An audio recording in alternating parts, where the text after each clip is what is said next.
ये कहानी है एक चालाक राजा की। राज्य था और उस राज्य में एक ऐसा रूल था, वहाँ पर किसी को भी राजा बना दिया जाता था, लेकिन सिर्फ 5 साल के लिए। और 5 साल के बाद उस राजा को एक ऐसे घने जंगल में ले जाके छोड़ दिया जाता था जहाँ पर दूर दूर तक कोई भी इंसान नहीं रहता था। उस घने जंगल में सिर्फ जंगली जानवर रहते थे जो उस राजा को खा जाते थे।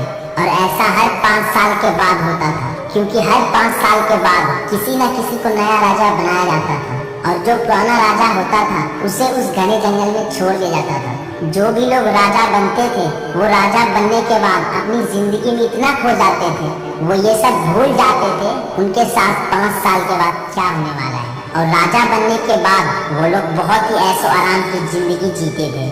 और जैसे जैसे साल कंप्लीट होते जाते थे तब उन्हें आखिर में डर लगने लगता था। और 5 साल कंप्लीट होने के बाद उन्हें उसी घने जंगल में छोड़ दिया जाता था। एक बार एक नए आदमी को राजा बनाया गया और वो आदमी बड़ा ही दिमागदार था। उसने दूसरे राजा की तरह अपने 5 साल ऐशो आराम में नहीं गुजारे और उसने उस घने जंगल का पता लगाया और वहाँ जाकर देखा, उसे वहाँ पर बहुत सारे कंकाल पड़े हुए दिखे। और ये सारे कंकाल उन लोगों के थे जो पहले राजा बन चुके थे। और वो ये सब देखकर डर गया और उसने बाहर के कुछ मजदूरों को बुलाया और धीरे धीरे उस घने जंगल के पेड़ को कटवाने लगा।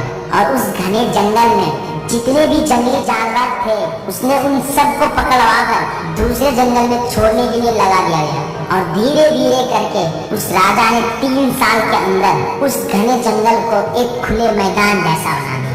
अब अगले 2 साल में उसने उस जगह पर गरीब लोगों को घर बना कर दिया और वहाँ पर अपना खुद का एक महल बनवाया। और धीरे धीरे करके उस राजा ने अपने 5 साल में उस घने जंगल को एक राज्य बना दिया। उसने अपने 5 साल उस जंगल को डेवलप करने में लगा दिया।